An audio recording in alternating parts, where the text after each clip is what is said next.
If you want to remember what you read or to explain it to someone else, visual tools can get you there, but only if you pick the right type for what you're trying to do. The right visual helps you to learn and teach 6.5 times better, but the wrong one simply won't work. In this video, you learn about 4 useful visual formats and which one to choose for your specific task or goals. But first, let's find out why visuals work in the first place. Your brain processes images incredibly fast. It identifies a visual in just 13 milliseconds. That's fast enough to take in thousands of images in just minutes. But visuals alone won't give you the full picture. When you combine graphics with text, comprehension improves about 40% over text alone, and learning becomes 6.5 times more effective. Now, let's look at 4 visual formats and how each one works differently. First, mind maps. Mind maps organize ideas into branches from a central topic. They work because they mirror how your brain actually connects information. Here's a mind map someone made after reading the book Feel Good Productivity. You can see the structure at a glance, 3 main pillars with subtopics under each one. And the real benefit? You learn better while you're making it.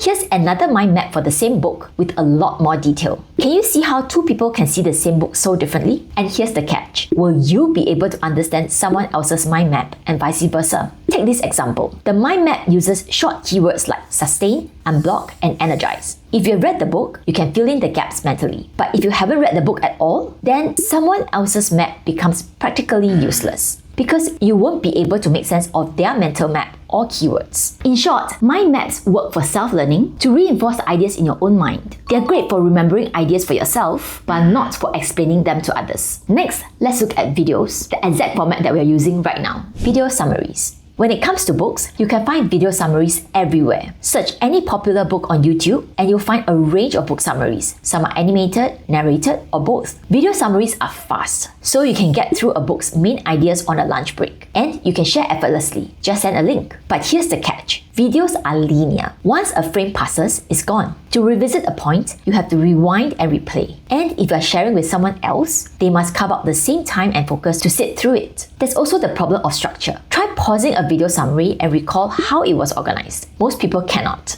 unless there are clearly defined chapters. In short, videos are great for getting the general gist and sharing it quickly. But anyone you share with still has to sit down and watch the whole thing. Next up, we have another popular format, Sketchnotes. Sketchnotes combine handwriting with drawings, icons, and simple diagrams, turning plain text notes into something visual. So, how are they different from mind maps? Mind maps focus on connection, whereas Sketchnotes focus on the act of drawing as you read. And this works because of the drawing effect. Research shows that people recall about twice as many ideas when they draw them compared to writing them down. And the quality of drawing doesn't matter. Even rough sketches help. But Sketchnotes share the same problem as mind maps. They are built for the creator. Someone else's handwriting can be hard to read, and different people organize ideas differently. So their layout makes sense to them, but not necessarily to you. One way around this is to create the sketch in real time with others, which is essentially what animated sketchnote videos do. Animated sketchnotes hold your attention longer and can be useful teaching tools. But they share the same linear problem as videos. You experience the ideas in someone else's sequence, and you only see the full picture at the very end, if at all. So far, we have seen 3 different types of visual tools, each with its own pros and cons. While there's no perfect visual tool for everyone in every scenario, there is one that will get you close to it 90% of the time, and that's infographics.